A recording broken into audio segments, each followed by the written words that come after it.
महावाक्यों के अर्थ पर विचार तथा सन्यासियों के योग पट का प्रकार।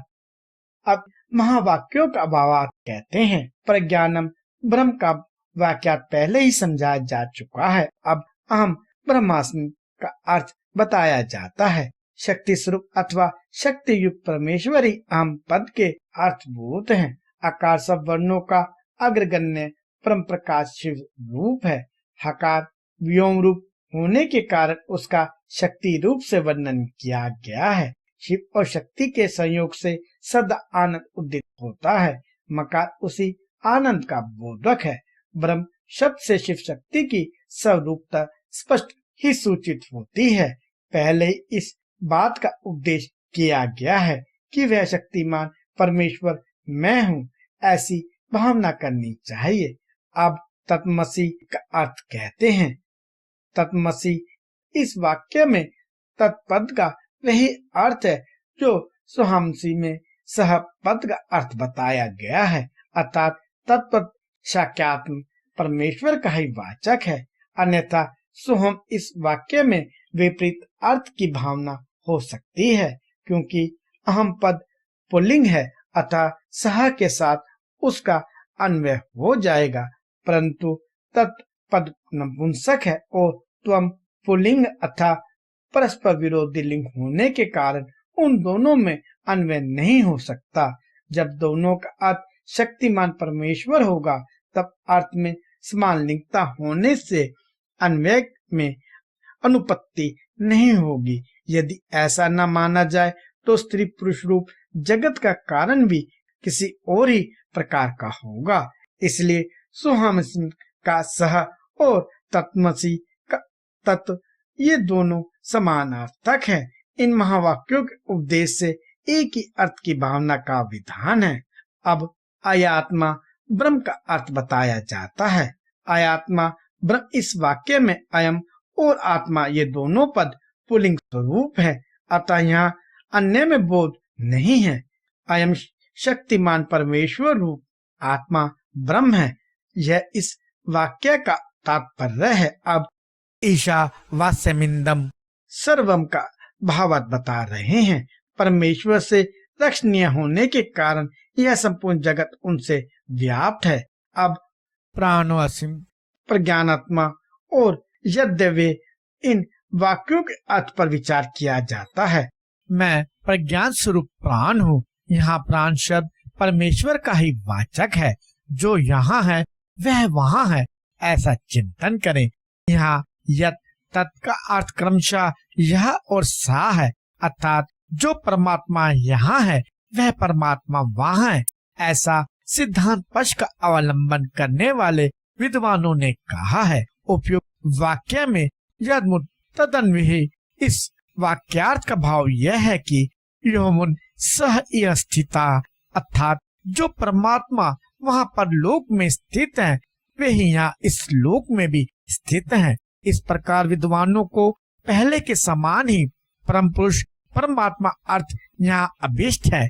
अब अन्य देव तद्विदितार्थो अविदितादधि इस वाक्य पर विचार करते हैं। मुने अन्य देव तविदितार्थो अविदितादधि इस वाक्य में जिस प्रकार फल की भी विपरीतता की भावना होती है उसे यहाँ बताता हूँ।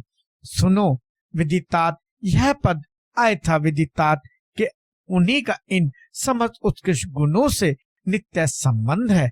अपने और पराये के भेदस्तात के अर्थ में प्रवृत्त हो सकता है। वह विदित से भिन्न है, अर्थात जो असम्यवद रूप से ज्ञात है उससे भिन्न है। इसी प्रकार जो यथार्थ रूप से विदित नहीं है उससे भी पृथक है। इस कथन से यह निश्चित होता है कि मुक्ति रूप फल की सिद्धि के लिए कोई और ही तत्व है जो विविधता विदित से पर है, परंतु जो आत्मा है वह सर्वरूप है, वह किसी से अन्य नहीं हो सकता। अतः आत्मा या ब्रह्म आदि पद पूर्वक शक्तिमान परमेश्वर शिव के ही बोधक हैं, यह मानना चाहिए। अब इष्ट आत्मा तथा यक्ष्वायम पुरुष इन दो वाक्यों के अर्थ पर विचार किया जाता है। यह तुम्हारा अंतर्यामी आत्मा है जो स्वयं ही आत्मस्वरूप शिव है। यह जो पुरुष में शंभु है वही सूर्य में स्थित है। इन दोनों में कोई भेद नहीं है। जो पुरुष में है वही आदित्य में है। इन दोनों में पृथकता नहीं है। वह तत्व एक ही है, उसी को स्वरूप कहा गया है। पुरुष और आदित्य इन दो उपाधियों से युक्त जो अर्थ किया जाता है वह औपचारिक है। उन शंभुनाथ को सब श्रुतियां हिरण्य में बताती हैं। हिरण्यवाहने नमः। इसमें जो बहु शब्द है वह सब अंगों का उपलक्षण है, अन्यथा उसे हिरण्यपति कहना किसी भी यंत्र से संभव नहीं होता। छांदोग्य उपनिषद में जो यह श्रुति है, इसके द्वारा आदित्य मंडनागत पुरुष को सर्वामयी दाढ़ी मूछ वाला, स्वर्ण सदृश केशों वाला तथा नख से लेकर केशाग्र भाग पर्यंत सारा का सारा सुवर्ण में प्रकाश में ही बताया गया है। अतः वह हिरण्यमय पुरुष साक्षात शंभु ही है। अब अहम असीम परम ब्रह्म परापर परात्परम, इस वाक्य का तात्पर्य बताता हूँ, सुनो। अहम पद के अर्थभूत सत्य आत्मा शिव ही बताए गए हैं। वे ही शिव मैं हूँ ऐसी व्याख्यात योजना अवश्य होती है। उन्हीं को सबसे उत्कृष्ट और सर्वस्वरूप परब्रह्म कहा गया है। उसके तीन भेद हैं, पर, अपर और परात्पर। रुद्र, ब्रह्मा और विष्णु, ये तीन देवता श्रुति नहीं बताए हैं। यही क्रमशः पर, अपर और परात्पर रूप हैं। इन तीनों से भी जो श्रेष्ठ देवता हैं वे शंभु परब्रह्म शब्द से कहे गए हैं। वेदों, शास्त्रों और गुरु के वचनों के अभ्यास से शिष्यों के हृदय में स्वयं ही पूर्ण आनंद में शंभु का प्रादुर्भाव होता है। संपूर्ण भूतों के हृदय में विराजमान शंभु ब्रह्म रूप ही है। वही मैं हूँ, इसमें संशय नहीं है। मैं शिव संपूर्ण तत्व समुदाय का प्राण हूँ। ऐसा कहकर स्कंद फिर कहते हैं, मुने, मैं शिव आत्म तत्व, विद्यात्म और शिव तत्व इन तीनों का प्राण हूँ। पृथ्वी आदि का भी प्राण हूँ। पृथ्वी आदि के गुणों तक का ग्रहण होने से यह समझ लो कि यहाँ सारे आत्म तत्व गृहीत हो गए। फिर सबका ग्रहण विद्यात्म और शिव तत्व का भी ग्रहण कराता है। इन सब तत्वों का मैं प्राण हूँ। मैं सर्व हूँ, सर्वात्मा हूँ। जीव का भी अंतर्यामी होने से उसका भी जीव आत्मा हूँ। जो भूत, वर्तमान और भविष्य काल है वह सब मेरा स्वरूप होने के कारण मैं ही हूँ। सर्व व रुद्रा, सब कुछ रुद्र ही है। यह श्रुति साक्षात शिव के मुख से प्रकट हुई है। अतः शिव ही सर्व रूप है, क्योंकि उन्हीं का इन समस्त उत्कृष्ट गुणों से नित्य संबंध है। अपने और पराये के भेद से रहित होने के कारण मैं ही अद्वितीय आत्मा हूँ। सर्व सर्वविंदम ब्रह्म। इस वाक्य का अर्थ पहले बताया जा चुका है। मैं भाव रूप होने के कारण पूर्ण हूँ। नित्य मुक्त भी मैं ही हूँ। पशु जीव मेरी कृपा से मुक्त होकर मेरे स्वरूप को प्राप्त होते हैं। जो सर्वात्मक शंभु है वही मैं हूँ। मैं शिव रूप हूँ। वामदेव। इस प्रकार संपूर्ण वाक्यों के अर्थ शिव ही बताए गए हैं। ईशावास्योपनिषद कि श्रुति के दो वाक्यों द्वारा प्रतिपादित अर्थ साक्षात शिव की एकता का ज्ञान प्रदान करने वाला होता है। गुरु को चाहिए कि शिष्यों को इसका आदर पूर्वक उपदेश करे। गुरु को उचित है कि वे आधार सहित शंख को लेकर अष्टमंत्र फट से तथा भस्म द्वारा उसकी शुद्धि करके उसे अपने सामने चकोर मंडल में स्थापित करे। फिर ओंकार का उच्चारण करके गंध आदि के द्वारा उस शंख की पूजा करे। उसमें वस्त्र लपेट दे और सुगंधित जल भरकर प्रणव का उच्चारण करते हुए उसका पूजन करे। तत्पश्चात 7 बार प्रणव के द्वारा फिर उस शंख को अभिमंत्रित करके शिष्य से कहे, ए शिष्य, जो थोड़ा सा भी अंतर करता है, भेदभाव रखता है, वह भय का भागी होता है। यह श्रुति का सिद्धांत बताया गया है। इसलिए तुम अपने चित्त को स्थिर करके निर्भय हो जाओ।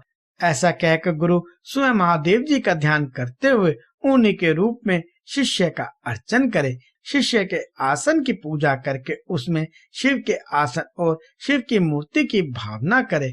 फिर सिर से पैर तक सद्योजात आदि 5 मंत्रों का न्यास करके मस्तक, मुख और कलाओं के भेद से मानव की कलाओं का भी न्यास करे। शिष्य के शरीर में 38 मंत्र रूपा प्रणव की कलाओं का न्यास करके उसके मस्तक पर शिव का आह्वान करे। तत्पश्चात स्थापनी आदि मुद्राओं का प्रदर्शन करे। फिर अंगन्यास करके आसन पूर्वक षोडश उपचारों की कल्पना करे। खीर का नैवेद्य अर्पण करके ओम स्वाहा का उच्चारण करे। कुल्ला और आचमन कराए। अर्घ आदि देकर क्रमशः धूप दीप समर्पित करे। शिव के 8 नामों से पूजन करके वेदों के पारंगत ब्राह्मण के साथ ब्रह्म विद्रोहित परम इत्यादि ब्रह्म आनंद वल्ली के मंत्रों को तथा भृगुवे वरुणी इत्यादि भृगुवल्ली के मंत्रों को पढ़े। तत्पश्चात यो देवानाम पठनम से लेकर तत्सय प्रकृति निलस्य तक महानारायण उपनिषद के मंत्रों का पाठ करे। इसके बाद शिष्य के सामने माला लेकर खड़े हो गुरु शिव निर्मित पंचाशिक शास्त्र के सिद्धि स्कंद का धीरे धीरे जप करे। अनुकूल चित्त से पुनः हम इस मंत्र तक का जाप करके गुरु उस माला को शिष्य के कंठ में पहना दे। तदंतर ललाट में तिलक लगाकर संप्रदाय के अनुसार उसके सर्वांग में विधिवत चंदन का लेप कराए। तत्पश्चात गुरु प्रसन्नता पूर्वक श्री पादयुक्त नाम देकर शिष्य को छत और चरण पादुका अर्पित करे। उसे व्याख्यान देने तथा आवश्यक कर्म आदि के लिए गुरुवासन ग्रहण करने का अधिकार दे।